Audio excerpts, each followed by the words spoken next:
What's going on, everybody? This is Matt Does Fitness, and did you know over 50% of the world's population have never made or received a telephone call?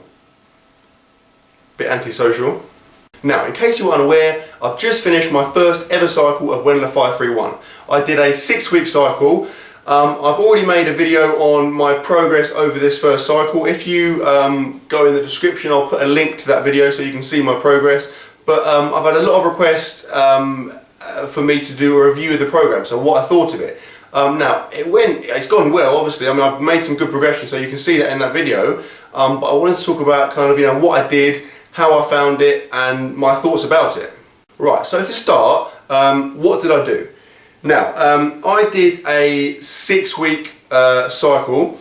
I did the boring but big variation. Okay, so it's Wendler 531. For those of you who are unaware, if you Google Wendler 531 PDF, it will come up with loads and loads of options, but I think it's the second one down, or one of the top few, gives you a massive PDF. It's like 200 pages. It's got everything you need to know about Wendler. So reading that, because I didn't read all of it, I kind of skimmed it, but I picked out the bits I wanted and I decided what to do.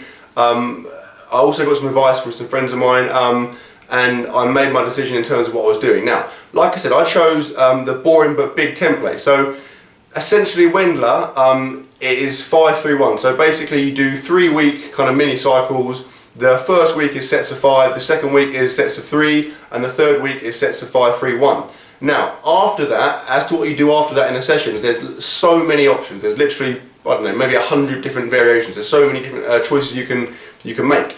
Now, like I said, I chose the boring but big option. So you basically go through your warm-up sets, your working sets, and then you do 5 sets of 10. Now, ordinarily, these 5 sets of 10 will be done at 50%, but I chose a harder version purely because I felt like the weight I'll be working at, particularly initially, would almost, not a waste of time, but it would be very light. And I wanted to kind of push myself, do something a bit more challenging, so I decided to take the harder variation. In this variation, you use the weight of your first working set for your 5 sets of 10. Now, particularly towards the end of each 3-week cycle, it can be very daunting because the weight starts to get a bit heavier, and you've obviously got to do 5 sets of 10, and you're already fairly tired. So it is, particularly with squats and deadlifts, if you're going to try it, I warn you now, it is absolutely horrendous. At times, I couldn't finish all 5 sets of 10, but most of the time I did, and when I didn't, I was very close to doing so. So it was a massive challenge, but I found it hugely beneficial for me, definitely. Okay, so to talk you through the principles of the program. I think the biggest principle, I'd say probably there's two big principles I've noticed. The first one in particular is the principle of the training max. So ordinarily speaking, when you do a strength program, you will, before you start it, let's say you're talking about bench press, you will see how much you can bench press for 1 rep, alright? That is obviously your 1 rep max, and you will work at percentages of that max. So you might do in a session sets of 5 at 80% of your 1 rep max, okay? Now, that's the way I always did it, but with Wendler, you have something called a training max. So instead of working at percentages of your 1 rep max, you work at percentages of 90% of your 1 rep max. So it sounds a bit complicated, but it really isn't. Let's say you can bench press 200 pounds, or let's say you can bench press 300 pounds for 1 rep. That will obviously be your 1 rep max. So 90% of 300 pounds is 270 pounds. Therefore, that would be the highest you are going to lift. You would work at percentages of 270 pounds. Now, initially, when I read this, I was a bit dubious. I've always been the kind of guy that really goes for it. I used to always try and do PRs every single session without fail. Now, whereas for me that tended to work, right? So I'd do maybe 2 or 3 weeks and I'll be doing PRs every single session. What I found was, invariably, after 2, 3, maybe 4 weeks, I started to miss those PRs. I started to miss reps, and then I started to get a bit down, and then you'd miss parts of sessions, you'd miss whole sessions, and before you know it, 6 months have gone by, and you haven't really made any significant strength gains. So this is where the training max principle is very, very useful, purely because it allows for life. Okay, obviously in reality, you're not always going to be 100%. You're not always going to be feeling amazing. It's not always going to be possible to set PRs in every session. If you're working at percentages of a slightly lower max, it means that you always get your reps. Okay, so you are doing more reps than, or I was doing more reps than I was used to, but I mean, worst case scenarios, you do slightly less reps. Best case, you do more reps, you get a rep PR, but whatever happens, you're always getting those reps. You're always working to exhaustion, and with that consistency and that continuity over a long period of time, you know, it's almost unavoidable. You are going to make strength gains. Now, the second kind of big principle that I found very different to everything I've ever done before is kind of, it's almost linked to the training Machs.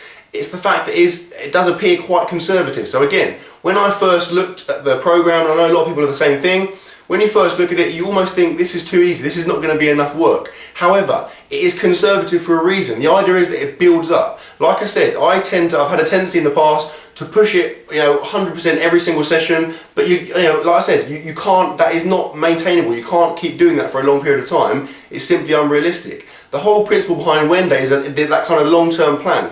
It's not how strong you're going to be in 4 weeks, it's how strong you're going to be in 6 months or a year or even 2 years. You know, it's looking kind of for that long-term goal. So with that said, you do work at lower percentages than you're probably used to, or than I definitely was used to. It is slightly higher rep work.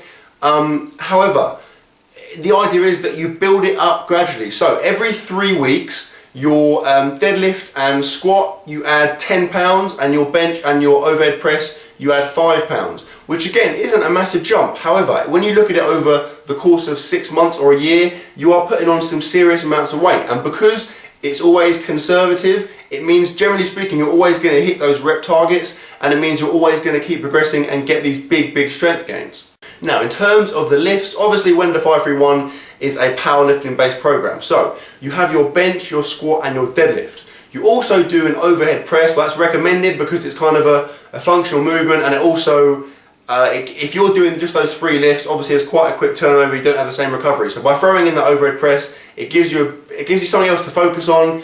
Like I said, it is a useful functional movement, and it also gives you a bit more recovery time between the other lifts. Now, you're doing those 4 lifts. I always used to train 6 days a week. So when it came to doing this, initially I was thinking, you know, those 4 lifts, 4 days a week, that's not going to be enough for me. However, doing 6 days a week, obviously you need your recovery to get stronger, so I thought that's going to be too much. So I've kind of settled on 5 days a week. What I do is I go through my 4 lifts, and then I repeat the cycle again for that last day. So for example, I'll go deadlift, bench, squat and press, and then I'll go back to deadlift. Okay, so that is my 5 days each week. I try not to have any more than 2 training days in a row, so I'll go deadlift, bench, have a rest day, squat, press, have a rest day, deadlift, bench, and so on. Okay, but it doesn't always work that way, but that's how I aim to do it, and I think that's how that's the way Jim Wendler recommends it. He says no more than 2 heavy days in a row, because obviously your CNS needs recovery, obviously, you know, your musculature needs recovery as well.